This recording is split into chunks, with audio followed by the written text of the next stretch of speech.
চট্টগ্রামের Patenga Padma oil depot থেকে শাহ আমানত আন্তর্জাতিক বিমানবন্দর পর্যন্ত পাইপলাইনের মাধ্যমে জেট ফুয়েল সরবরাহ কার্যক্রমের উদ্বোধন হয়েছে। এতে দেশের ইতিহাসে প্রথমবারের মতো বিমানবন্দরে পাইপলাইনের মাধ্যমে জেট ফুয়েল পাঠানো হচ্ছে। বলা হচ্ছে, চট্টগ্রাম বিমানবন্দরে পাইপলাইনের মাধ্যমে সরবরাহ করে জেট ফুয়েল চুরি ঠেকানো যাবে। পদ্মা অয়েল দেশি বিদেশি ফ্লাইট অপারেটরদের কাছে তেল বিক্রি এককভাবে নিয়ন্ত্রণ করে। অভিযোগ আছে, পতেঙ্গা গুপ্তখাল ডিপো থেকে বের হওয়া প্রতিটি লরি থেকে চুরি হয় বিমানের জ্বালানি তেল। এরই মধ্যে ২০২২ সালে চট্টগ্রাম শাহ আমানত বিমানবন্দরের পদ্মা এভিয়েশন দুটি লরি থেকে ২৫০ লিটার তেল কম পাওয়ার ঘটনায় এভিয়েশনের ডেপুটি ম্যানেজার শফিউল আজমকে বদলি করা হয় ঢাকায়। এরপরও কোনোভাবেই ঠেকানো যাচ্ছিল না তেল লোপাটের ঘটনা।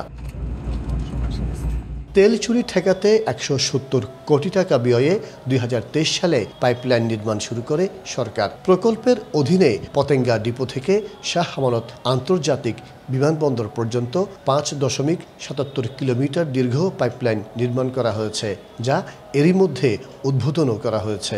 নায়াসিনামাইড ও স্যালিসাইলিক সমৃদ্ধ লিলি ফেস ওয়াশ, যা ফেসের ডেড স্কিন সেল দূর করে দেয় দ্বিগুণ ফাস্টার ব্রাইটেনিং। এই প্রকল্পের মাধ্যমে আমাদের যে শাহ আমানত বিমানবন্দরের সমস্ত চাহিদা পূরণ হবে। জেট ওয়ান স্পেশালি, এটা জেট ওয়ান পাইপলাইন, অন্য জেট ফুয়েল এটা পরিবহন করা হবে না।